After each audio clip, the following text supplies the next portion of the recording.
But first, tonight, US President Joe Biden will hold a virtual summit with Xi Jinping, dictator of China, the most threatening country on earth.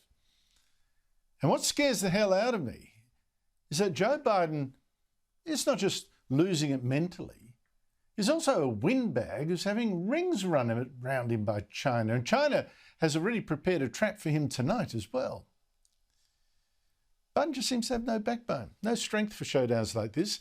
And I say this, by the way, the day after the Taliban in Afghanistan held a parade in Kabul of all the US-supplied armoured cars the US left behind in Biden's crazy scramble to get out. No, Biden seems a weak leader with no focus when it comes to meeting autocrats. And let's start with some history here, because this is not a new problem. In June, Joe Biden had a summit meeting with Russian President Vladimir Putin, the former KGB officer that Biden earlier this year called a killer. And this was supposed to be the summit where Biden confronted a brutal Russian autocrat who has had his critics poisoned and killed, the opposition leader there now jailed, a man who's invaded Georgia, has also stolen territory in the Ukraine, and had his military hack into the website of American politicians and government facilities. Where was the showdown? Biden and Putin talked for less than 3 hours when they were scheduled to go for up to 5, and Biden wasted a chunk of it telling corny stories about his family, which Putin afterwards dismissed as irrelevant. He recalled his family and conversations he had with his mother. Well, these things don't have directly something to do with our business.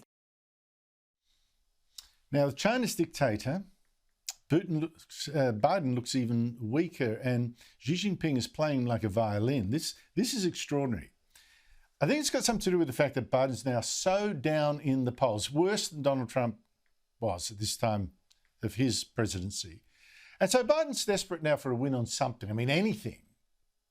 For instance, Joe Biden really wanted a big win on the climate. He wanted this Glasgow climate summit that just finished on the weekend to come out with some historic deal, which obviously had to include China, the world's biggest economy. And China said in the negotiations for something with the US, well, if you want a deal with us, you're going to have to lay off other issues like our human rights and things like that. Just shut up. And that's exactly what happened. Biden's climate envoy, John Kerry, last week claimed he finally got China to agree to work with the US to cut emissions. Big deal. No deadlines, nothing, no commitments. Just more spin than substance. Anyway, but the price of getting even that was to shut up about China's crimes, like, using Muslim slave labour to make solar panels. Yeah, it really is that sick. How, in the several months of meetings behind the scenes with China, did you bring up some of those very contentious issues, such as the use of forced labor in Xinjiang for building solar panels? How did you address it, and how did you kind of overcome that in reaching this final? Well, we're honest. We're honest about the differences, and we certainly know what they are, and we've articulated them. But that's not my lane here. That's my job is to be the climate guy. Yeah, China using slaves to make the solar panels that I want more of. Not my lane. Go and ask someone else.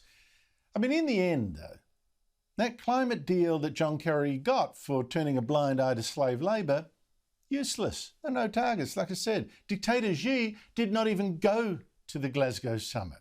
He conned Biden, got something for nothing. And tonight, he'll probably do it all over again. You see, the US, as an example, has for months now been huffing about leading a diplomatic boycott of the Beijing Winter Olympics next year in protest at China's shocking human rights. Not just cultural genocide of Muslim Uyghurs, but the crushing of freedom of Hong Kong, and go through the list. I mean, just the latest on that, by the way. The Chinese overlords in Hong Kong last week told Australian journalist Su-Lin Wong to leave Hong Kong, where she'd been a correspondent for the Financial Times, reporting on China's growing tyranny that's triggered a big jump in political refugees claiming asylum overseas ever since Xi Jinping took over. But now, Xi is widely reported to plan to start tonight's summit with Biden with a little test of the ageing US president, an invitation to be Xi's guest at the Beijing Games next year. And if Biden says no, Xi has an excuse to take offence, blow up their summit, demand concessions, all that kind of stuff, lost her face. And if Biden says yes, he will go to the Games, then he'll destroy the move for that international diplomatic boycott, leaving his European Union partners in the lurch because they've just voted for that international diplomatic boycott of the Games. If only Joe Biden was a strong man, but he's weak. And he's weak just when China is actually very, very strong. And this affects us here in Australia very much. Last week, the head of China's most aggressive state-run newspaper, the Global Times, warned us that if Australia tried to defend Taiwan, a democracy that China's threatened to invade, would be bombed.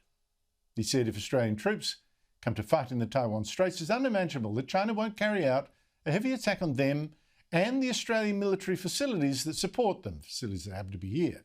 So Australia better be prepared to sacrifice for Taiwan Island and the US.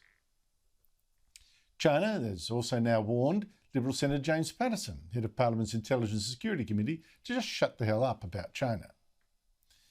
You see, Paterson last week gave a videoed speech to the European Parliament, explaining the Morrison government's new laws against foreign interference, and said that China was the worst offender on that front. This is aimed at countering a strategy by authoritarian states, most notably China with its Belt and Road deal, to seek to divide us internally. It has never been more important that we work collaboratively to tackle these threats from a united position. To that, the Chinese embassy has complained to our parliament, saying Paterson should stop speaking like that his speech misled the European parliamentarians and the public, and once again reflected his bias and hostility against China. But the Prime Minister today wasn't backing down. Well, I'm not going to sell out Australia's free speech. It's never going to happen. Australia is a free country where you can speak your mind, and under our government you can be very sure that will be retained and always stood up for in whatever forum is necessary. Great to hear. But it is one thing for small Australia to stand up for human rights, whatever China says and threatens and however much it punishes us. But will Joe Biden tonight do the same?